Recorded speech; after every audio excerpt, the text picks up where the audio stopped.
Now, right? 3, 2, 1, and now. Hello, everyone. Welcome to all the attendees who are joining us from different parts of Latin America to this virtual summit organized by the AVAPA Alumni Network. At this moment, we have Simon Herzog, who will present the keynote speech, Future Renewable Energy Systems in Latin America, the example of Brazil. Simon is Senior Project Leader at UnternehmerTUM, the Center for Entrepreneurship and Innovation at the Technical University of Munich. He studied industrial engineering at RWTH Aachen University. He was a lecturer for sustainable mobility, and he is now researcher for energy system analysis at TUM, including a stay at UNICAMP, São Paulo, Brazil. Welcome, Simon. It's a pleasure to have you here with us. Now the floor is yours. Yeah, Aura, thanks a lot for inviting me, and thanks a lot for the kind introduction. Thanks for being with me in this, I have to say evening session. I guess for you it's an afternoon session. So the first challenge on the way to renewable energy systems in Latin America, I would say, is sharing my screen here. So hopefully you can see something. I think for now in the maximized mode, yes? Now you can see the full screen. Yeah. Perfect. So again, the topic of my speech here is future renewable energy systems in Latin America. And I want to talk about the case of Brazil. So first of all, I would like to go through a country profile of Brazil, that you get an imagination about key figures and drivers of energy production and consumption. Then what is always an important topic, especially if it comes to photovoltaics, I would like to address possible future developments of distributed integration of renewable electricity, and then address the topic centralized integration, which means mainly large battery storage systems, but also use the huge hydropower reservoirs in Brazil to integrate future growth in wind and photovoltaic power, and also present afterwards some key findings and an outlook, and explain how this might be transferable to other Latin American regions and cities. So the key questions are, what will be the future electricity demand in Brazil? So I have to disappoint you, I do not have the answer what will be the future electricity demand exactly, and therefore I calculated, or I assumed, several development paths of the future electricity demand. Then if we will see a significant growth of wind and photovoltaic power generation, how much storage will we need for Brazil? And especially, what will be the space requirements for PV arrays and wind farms? And the final question, as I already mentioned, what is the relevance for Latin American cities besides that what I described here? So I guess already every one of you knows that Brazil is not only by area, but also by population, the biggest country in Latin America, what is illustrated quite comprehensible on this map here. On the next map, we can get an imagination on the vegetation and on the land use in Brazil. In the top section, you can see the Amazon region, which is more and more threatened by deforestation. In the northwest of Brazil, you have a semi-arid climate. This is a natural region which is a little bit comparable from the vegetation like states in the United States, like Arizona and Texas.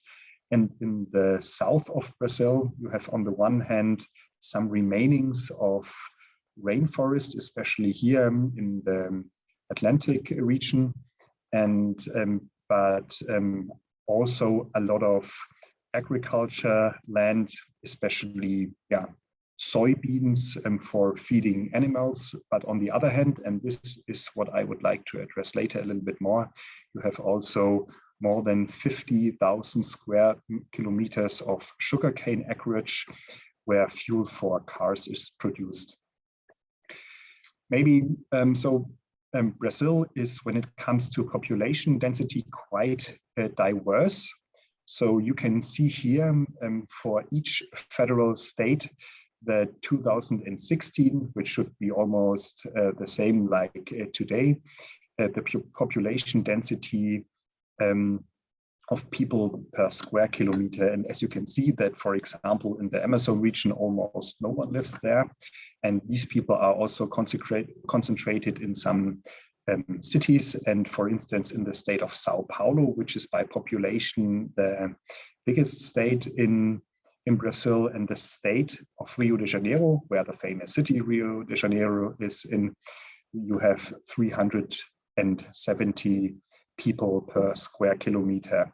The states in the northeast, they are in between, so medium populated. But what's important, if you go a little bit more in detail, most of the people in these regions live more or less directly at the coast, which is later important when it comes to possible future super large arrays for photovoltaic power or wind farms. So what's also important, how the population developed in the recent decades in Brazil. So since the population is an enormous driver of electricity and material and energy demand. So since the year 1950, Brazil had in that time around about 50 million people. It reached nowadays more than 210 million. So the population growth was higher than by a factor of 4 in the recent 60 years. As far as I know, I think in the year 1960, Germany and Brazil had the same number of population, so around about 70 million people. And Germany now has 80 million people, and Brazil 210, which of course has also an impact on growth in energy consumption and so on. So in absolute numbers, the population growth is still continuing, but in relative numbers, as you can see on the bottom chart, the rates of population go down significantly. The gray graph shows the population growth in relative numbers, and the red graph shows the population growth in million per year. So on the one hand, the population growth goes down, but on the other hand, the population growth is still over 1 million people per year.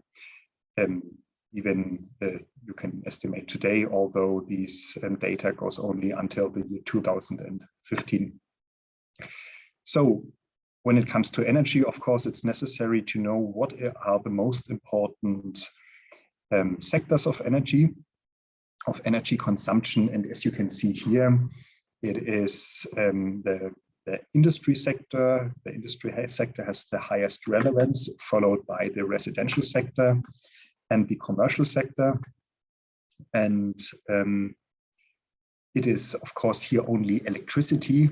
Therefore, the transportation sector almost does not appear, since most of the electricity consumption in the transport sector is made by metro trains in urban areas. And in the past decades, electricity in the traffic sector did not play a relevant role. But the electricity consumption since 1970 grew by a factor of round about 10 over all sectors. On the next chart, we see, since electricity didn't play an important role in the field of transportation, obviously other sources of energy play an important role. And on the bottom chart, you can see the road traffic. Most important energy carrier in the road traffic is diesel, followed by gasoline, and some minor important energy carriers are natural gas and biogas. What cannot almost be detected in this chart, since I have chosen the color white here, is ethanol from sugarcane. As you can see here, a huge part of the fuel which is used in the Brazilian transport sector comes from ethanol, which is from sugarcane planted in Brazil. Especially if I guide your direction to the left scale, there you can see that the total energy consumption in the traffic sector reached around about 800 terawatt hours in 2016 on the road. And if you compare it to the rail traffic, it is by a factor of more than 40 lower. So rail in general does not play a very important role in Brazil. And in the railway sector, the majority or the most important energy carrier is diesel. But the crucial point definitely if it comes to energy is the road traffic. So, and since electricity is considered to be the energy carrier of the future, I would like to guide the attention on the past of Brazil, how electricity was produced in the past. And since 1970, on the one hand, you can see growth in electricity generation around about by a factor of 10, from 50 terawatt hours in the year 1970 to more than or to close to 600 terawatt hours in the year 2016. As you can see, hydroelectricity from huge river dams is the most important source of electricity. And since it is difficult to differentiate the other sources, I enlarged them in the lower graph a little bit more in detail. What are the other energy carriers?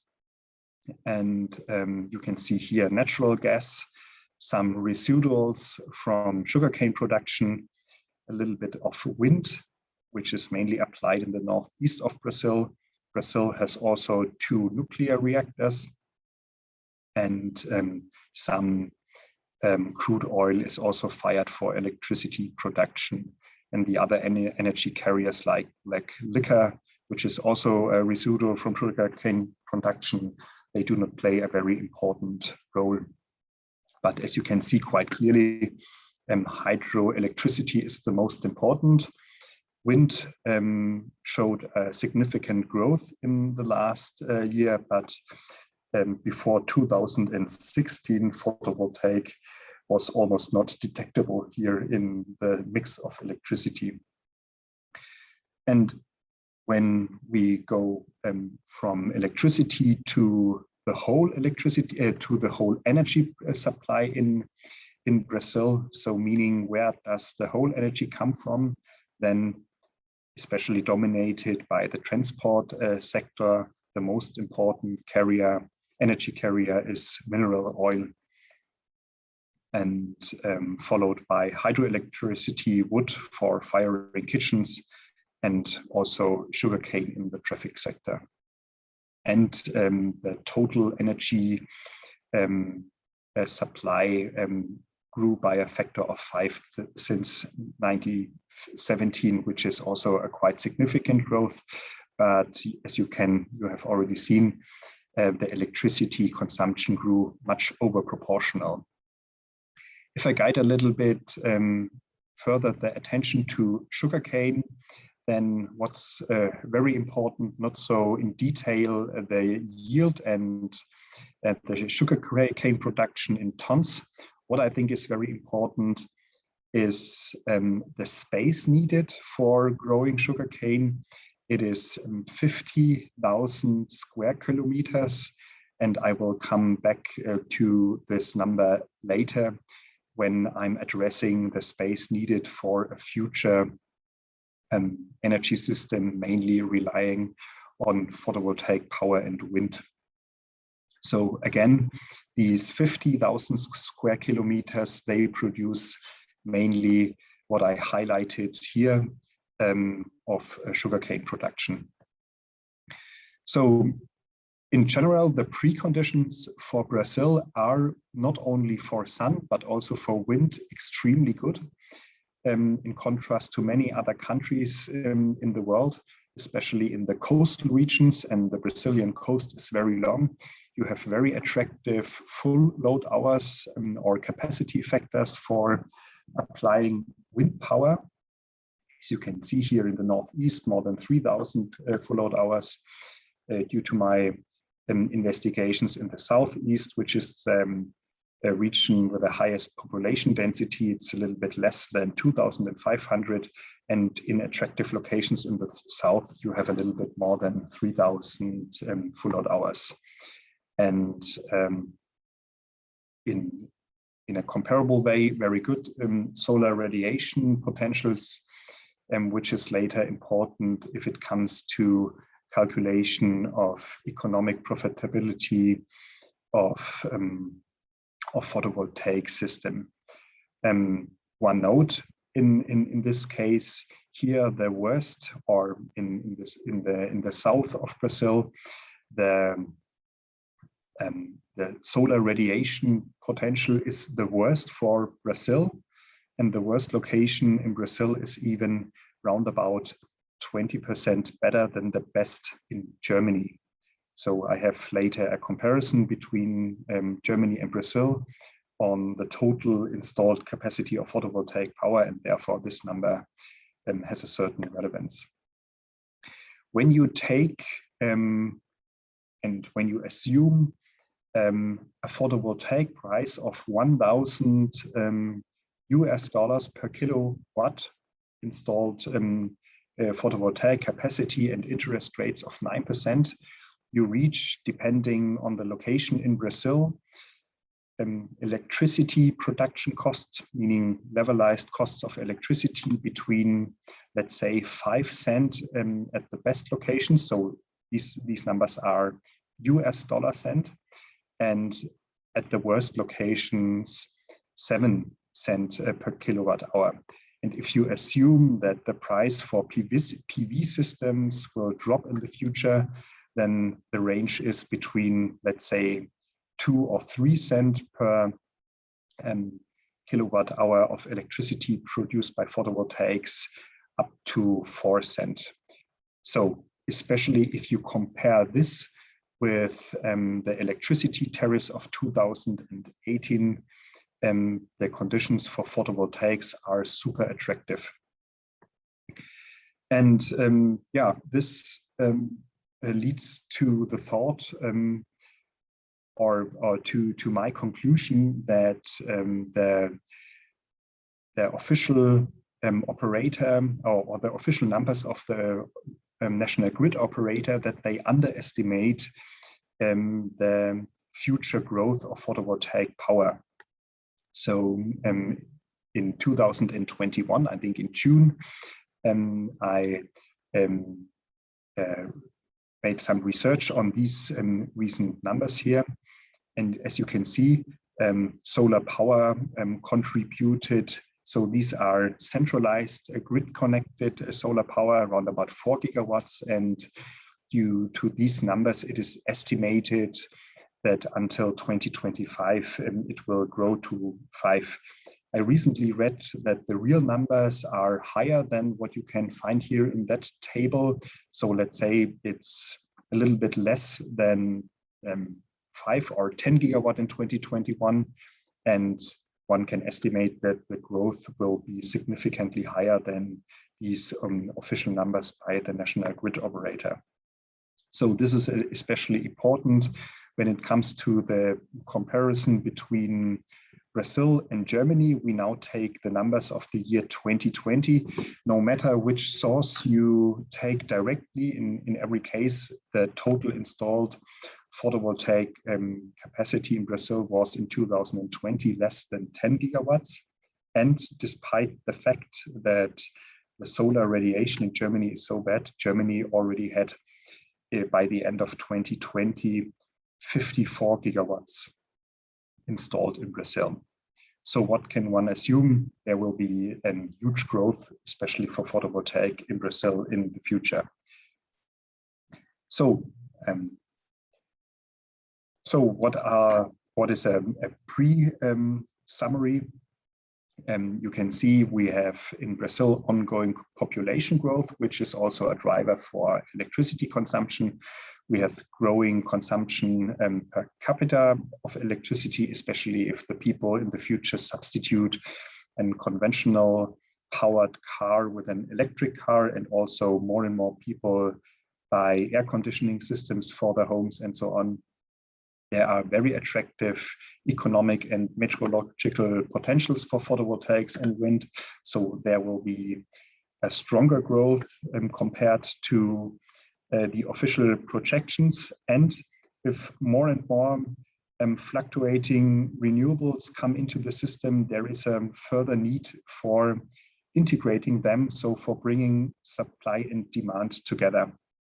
So that means we have some options, or I investigated these two options, to which degree decentralized battery and thermal storages on consumer side can contribute to an integration of renewables, and also to which extent large hydropower or centralized battery storages can contribute for the integration of renewables. I do not want to go into every detail of this chapter, but I just want to let you know that in this research I developed what's important for dimensioning of storages.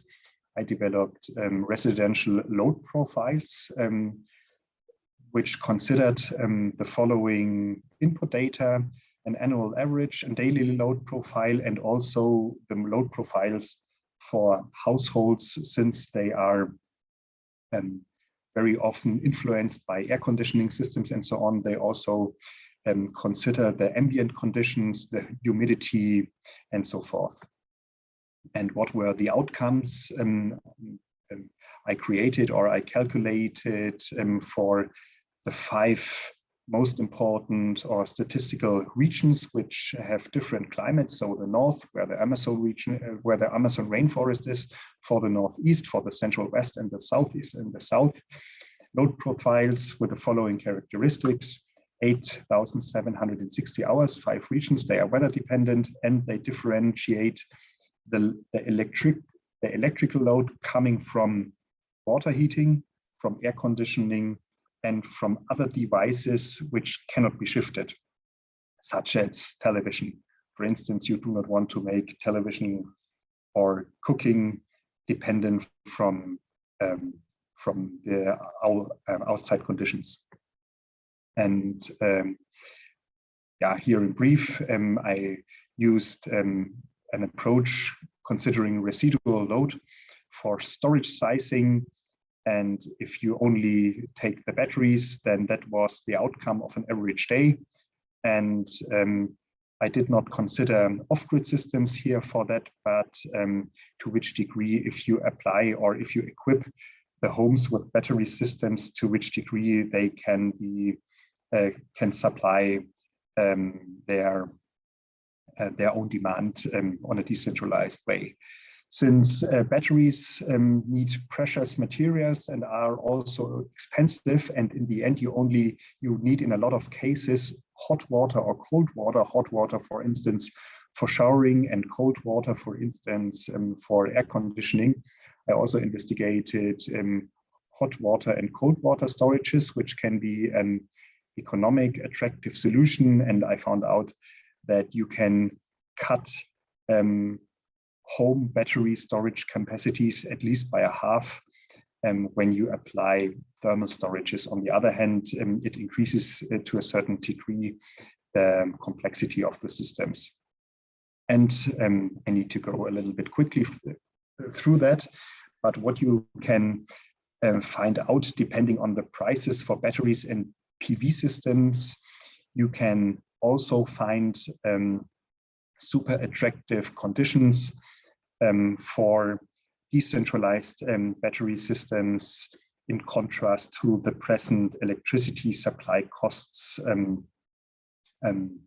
which you have to pay for the local electricity suppliers. So the summary of distributed integration is that that you can between 70 and 80% cover your electricity demand from local production, and for further investigations, regional load profiles in high resolution are available, and thermal storages should be considered as an alternative to batteries, since batteries are much more important for mobile applications in contrast to distributed or to stationary applications. But when it comes to saving battery capacity, it's also super important to consider the existing huge storage you have in Brazil, meaning the huge hydropower stations. And this is the bridge to the next chapter, to the centralized integration. So how act hydropower stations as storage? So it just means when you do not need the electricity coming from the turbines, you can play with the level of the reservoir lakes. So what is not meant here, you do not transfer the hydropower stations into pumped hydro. So there is no pump or pump turbine involved. You just save water from driving down the turbine to in the time where wind and solar power provide enough energy, what would lead to, in general, higher levels of the reservoirs here.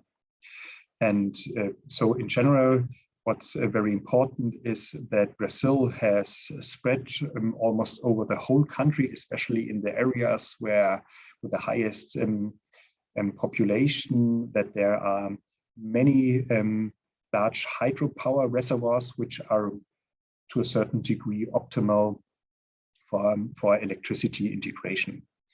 And in total, it is incredible that Brazil as a whole has 211 terawatt hours of storage capacity in its reservoir lakes. That would mean, if you so terawatt is a very difficult number to have in mind, or to have a real imagination of that. So if the reservoirs of Brazil would be full, so meaning at the top level, you can supply whole Brazil around about 3 or 4 months just by emptying the reservoirs. So 3 or 4 months just by emptying the reservoirs. So it's a super huge capacity. So the question is now, to which extent you can use these reservoirs when wind and sun generation capacity grows and grows.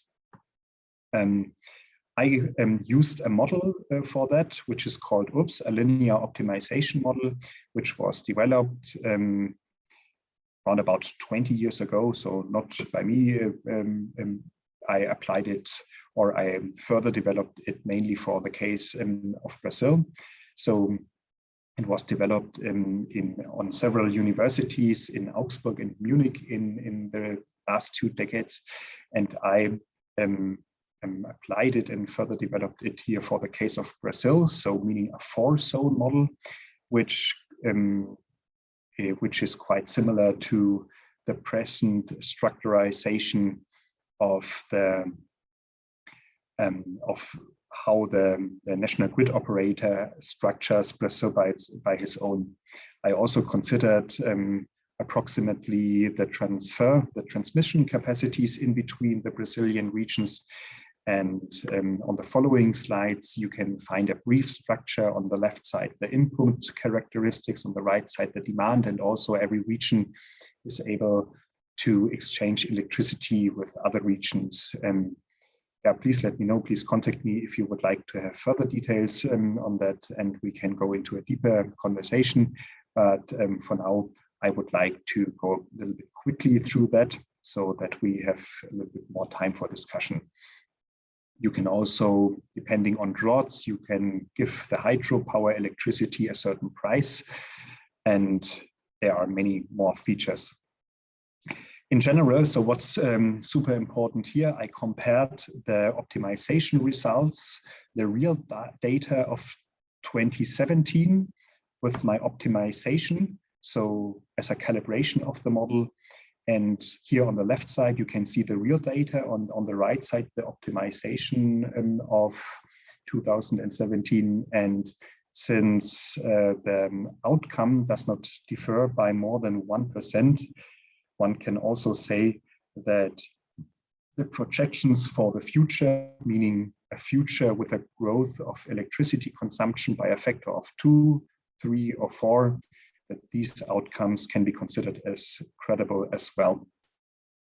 So what were the main assumptions? So in the year 2070s, infrastructure is expensive. To sum that up, and in possible future, let's say 2030 or 2040, batteries and photovoltaic systems are significantly cheaper compared to today. And then I calculated several scenarios varying future fuel prices. Future fuel prices might vary because of the fact that the market conditions change, and on the other hand, also fuel might get important since a certain CO2 price has to be added to the fuel price. So a base scenario, roundabout with a doubled electricity demand compared to today, and furthermore 2 hydrogen scenarios which are necessary to decarbonize other sectors of than the electricity sector, for instance, the transport sector, the heating sector, the industry sector, and therefore hydrogen has to be produced, or a further product based on hydrogen, such as methane, ethanol, ammonia, and so on.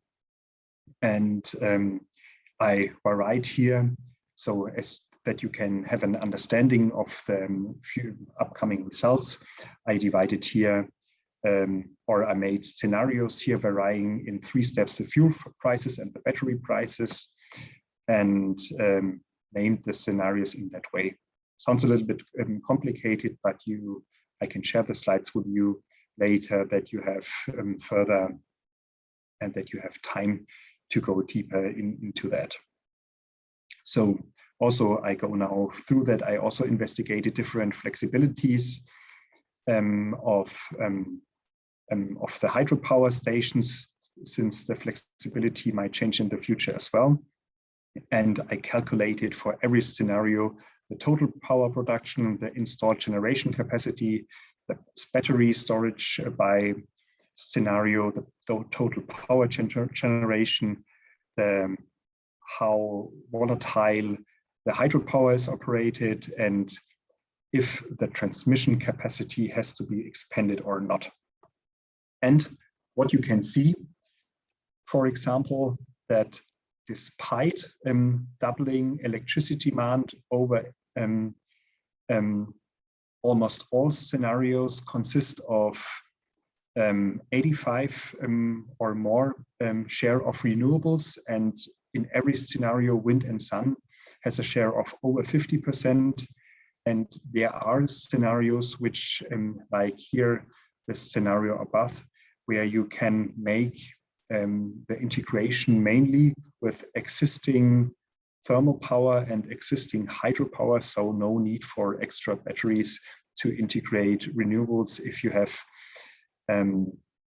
if you double Brazil's electricity demand. So I would say, if it comes to storage capacity, good conditions for the future. But of course, cheaper batteries affect more PV and the other way around, and cheaper fuel lowers the market for stationary batteries. I have to go with a view on the time a little bit quicker through the dynamics of hydropower and also through the grid expansion. What I think what is super important, referring to the numbers I initially showed to you, are the most extreme scenarios. So the hydrogen and the green hydrogen scenario is characterized by a factor of 3 or 4 higher electricity demand compared to today. So that would also be enough to decarbonize almost all energy sectors in Brazil. And if you see the space needs here, so these squares, depending on the scenarios I mentioned here, these squares of wind arrays and solar farms are enough to power whole Brazil with renewables. And here are the numbers of electricity produced depending on the scenario. And I emphasized the sugarcane acreage. The sugarcane acreage from 2016, which provides around about 160 terawatt hours of fuel, is larger than the space need of all other decarbonization scenarios. So I think that's an important outcome of these calculations. So happy to discuss these results and others with you. And then I'll come to the key findings and the outlook. So you can run a future electricity system in Brazil almost with no batteries, but on the other hand, batteries have several advantages, such as making the electricity supply more reliable in case of outages and so on. Even in extreme cases, the necessary land is lower than the present sugarcane acreage, and there will evolve a huge market for photovoltaics and wind power in a country like Brazil. And the battery market is highly dependent on further conditions like prices for other energy carriers, other fossil energy carriers especially, and also the price for photovoltaic power. So it's important to investigate what such a scenario would, in which degree this would impact the rivers and the operation of the turbines. It's also important if Brazil will implement on a gigawatt scale wind and photovoltaics, that you think a few decades ahead how to reuse and recycle them. There arise huge export opportunities for hydrogen and synthetic fuels. So export on the one hand, and also to decarbonize all electricity sectors. And since you need less land for energy production, and photovoltaic and wind farms are applied in land where today neither agricultural land exists nor forest, you can reforest. For instance, the state of São Paulo, where at present lots of the sugarcane acreages are. So relevance for Latin American countries. The model I applied here was initially designed for cities, what means you can apply this model also for Latin American cities on a smaller scale, but also you can expand this model, this energy system model, to whole Latin America, meaning to larger regions than Brazil. I also want to highlight that there is an Latin America research group at the chair for renewable energy systems at Technical University of Munich. And if you have further interest, I'm happy to connect to them. And also I'm happy to connect with you. If you want to connect with me, just scan on the right-hand side the code, and this will directly guide you to my LinkedIn page. So I have to thank for making this activity, this research possible, the already mentioned chair for renewable and sustainable energy systems from Professor Thomas Hamacher. Also, thanks for hosting me at University of Campinas, Gilberto Januzzi for supporting me on a financial basis, to BAYLAT and the Ministry of Economic Affairs, and of course for Aura for inviting me here to the session. So thanks a lot. Hopefully you got some interesting inspirations, and looking forward for a discussion, but feel free to contact me also later. Thank you. Thank you very much, Simon, for such an interesting presentation and the current situation in Brazil regarding renewable energies, which is not so far away from, or I rather say similar to the reality of the rest of Latin America. So thank you very much. We have some questions in the Habilo chat, so I will tell them to you. Yeah. The first question we have is, would it be possible not only to produce green energy, but also to reduce the energy consumed through a change in lifestyle?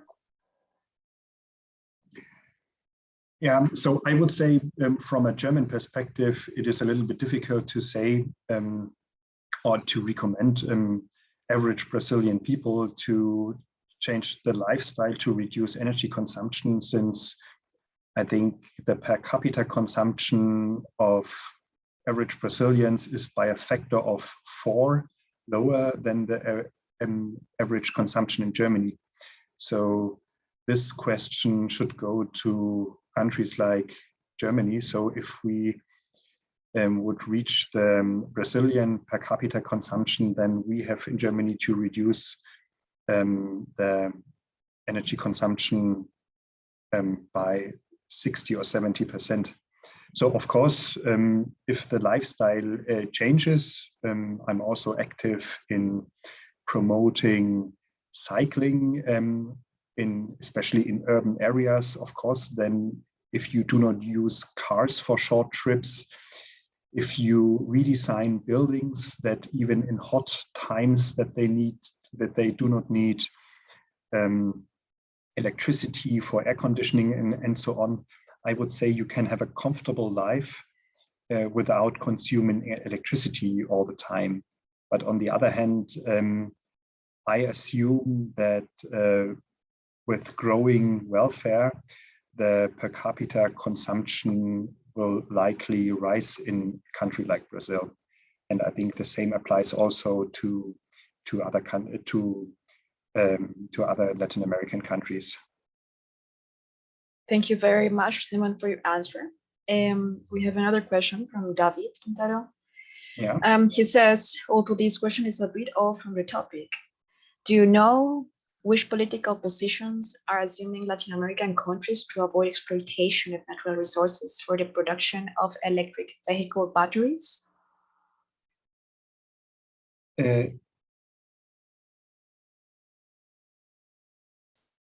Assuming, so what the people.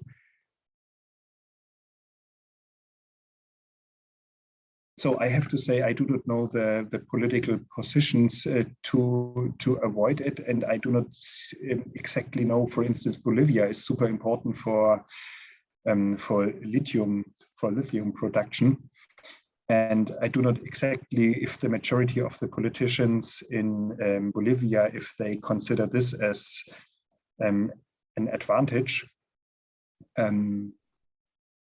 for Bolivia or a disadvantage. So on the one hand, the society can earn money from exploiting these resources, and on the other hand, it's a huge impact on the environment. But as I already said in another talk today, we need fewer resources, for instance, for batteries. If we apply circular economy also for batteries on the one hand, and also some possibilities might arise that also lithium can be produced as a byproduct from water desalination, which would mean that you do not need that much excavation, mining, and so on to produce materials for batteries. But in general, as I wanted to point out, you can have strategies for a country like Brazil, where you can integrate a huge amount of renewables without installing batteries everywhere. So, but it depends on the framework, how much batteries you will need in the future. Thank you very much, Simon. And we have another question from Jose Triana, and I think the first of them is already answered by your presentation. So I will ask you the second one. How should we integrate photovoltaic farms with Brazil's wildlife and flora? So I think it's fauna and flora. Yeah, so on the one hand, I think the focus areas of application should not be regions with a very diverse wildlife and flora. But for instance, if you consider the northeast of Brazil, where you have some, one can say, semi-arid or even desert-like areas, then the impact is much lower than the present case when you deforest or when you cut rainforest to plant sugarcane. Yeah, so it would provide the possibility, if you switch, for instance, from sugarcane to electric vehicles, that you need much less space to produce the same amount of electricity. And also you can apply photovoltaic systems in regions with a significant lower diversity in wildlife and flora. And also, you know, I just, to make it comprehensible, I just drawed squares on the map. Of course, these squares are in reality significantly lower if you start covering all the buildings with photovoltaics, not only residential buildings, but also supermarkets, factories, logistics, or any other infrastructure facilities. And that would reduce significantly the squares I have drawn on one of my slides. Thanks, Simon. Continuing with a question from Juan Camilo. He says, or he asks, which strategies are being applied to avoid the harmful impacts that wind energy farms might have on local bird populations, like habitat loss, change in migration patterns, etc.?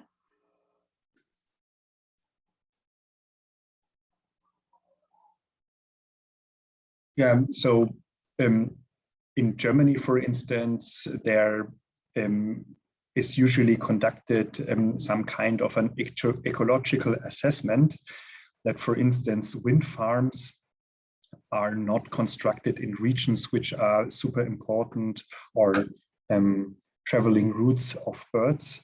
And also, we have also in Germany situations when, for instance, if it is only relevant for some days of the years, you can also switch wind power stations off.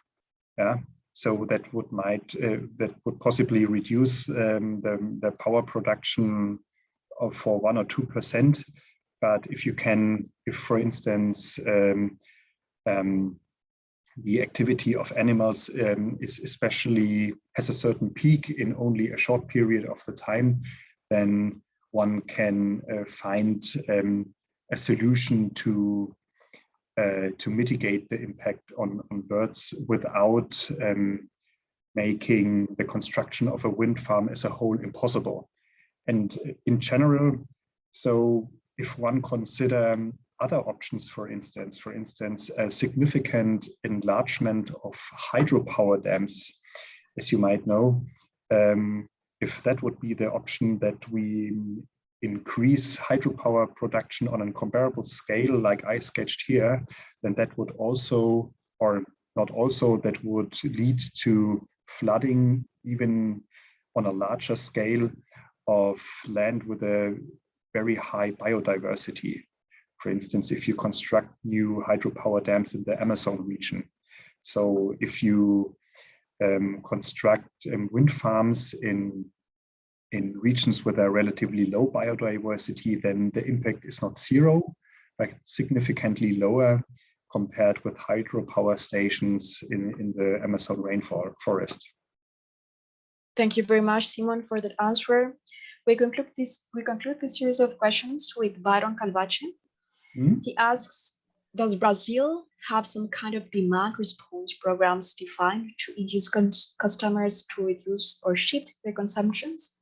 For example, time of use tariff program or similar? Yeah. What is the vision? Yeah, so they have some kind. So I didn't explain the tariff system in detail. But of course, on the one hand, Brazil has some kind of a flag tariff system, meaning a green flag when the electricity system is safe, a yellow flag when it's in medium condition, and a red flag, for instance, if you have a scarcity of water in the hydropower dams, and if the people are forced to save electricity in situations where at peak loads of air conditioning, and on the other hand, if the reservoir lakes operate on a very low level, the people are forced to not to use so much electricity to relieve the pressure on the electricity system. And a red flag just means that you have some extra pricing on the electricity price, and the consumer can decide whether he should consume electricity during a red flag time or better not, or better shift it to another time. And also there is a net metering system, so there are no subsidies for end consumers, as far as I know, in Brazil for photovoltaic power. But on the other hand, you can feed into the grid electricity from your rooftop system, and you can get for free the same amount of electricity back at another time. But this works only as long as the big battery, meaning the reservoir lakes, are in operation. Yeah, hopefully that answered the question. I think so. Yeah. Yeah. So thank you very much again, Simon. We thank the attendees for their participation through this series of questions, and many thanks you, Simon, for your presentation and for this enriching discussion on the topic of energy transition, the example of Brazil. We are over with this keynote speech, and we hope you can participate in our last panel about energy transition at 2 p.m. Colombia and at 8 p.m. Germany. So lots of thanks, and see you soon. Yeah, thanks a lot again for inviting me, and have a nice evening. Bye. Bye.